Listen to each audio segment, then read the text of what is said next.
And finally tonight, the Vatican has announced a date for the beatification of a computer programming teenager. It's a fascinating story. The young man died in 2006. Carlo Acutis will be beatified October 10th in Assisi, Italy. Carlo dedicated his time to researching Eucharistic miracles. He also created a website to share that information with others. The young man passed away of leukemia at the age of 15. Joining us now to tell us more about Carlo Acutis is Hannah Brockhouse, Senior Rome Correspondent for Catholic News Agency. Hannah, welcome back to the show. Great to see you. Thanks, Owen. So, Carlo Acutis, who was he? I know he's a young teen when he passed away, and what is the miracle attributed to him? Well, the miracle that's been attributed to Carlo is the healing of a Brazilian child in 2013 from an anomaly of the pancreas. Okay, and now he was, I did some research on him, fascinating young man, just devoted so much to Jesus. What is it about Carlo that people just really liked, really enjoyed being in his presence for? Well, Carlo was known especially for his love of the Eucharist. That was something that he really devoted his life to, even his short life. From the time of his first Holy Communion, after that he attended daily Mass. He did Eucharistic adoration every day. He also prayed the Rosary every day.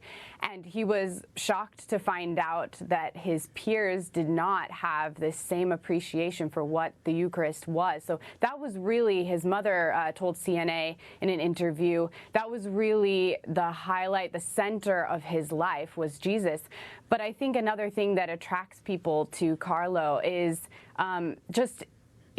the fact that he was a teen who lived relatively recently. He loved video games. He loved the computer. He was especially adept at computer programming, even from a really young age. His mother also said she had to buy him textbooks, like college textbooks on computer programming, that he taught himself how to program.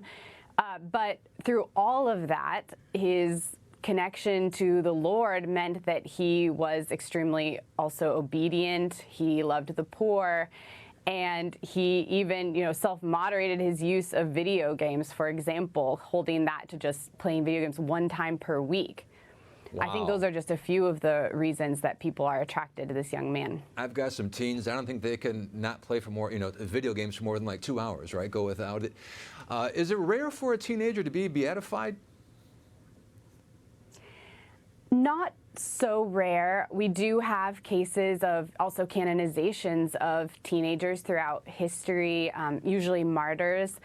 I think as the Church turns to beatifying and canonizing more and more lay people, I think that we're going to continue to see more young people who are being canonized and being beatified. Another example is Chiara Badano, also an Italian teenager who was born in the 1980s, and she's also now blessed. So I hope that we'll continue to see this. There's another Italian teen who has been declared venerable recently. So perhaps we'll see a trend continuing of at least knowing the lives of these other holy young people. Yeah, it's really, really exciting to read about. And, I would suggest any young person out there, or anyone, should read about these teens who made such an impression on the world, just their short lives. Hannah Brockhouse, thank you very much, our Senior Rome Correspondent for Catholic News Agency. Thank you again. Thank you.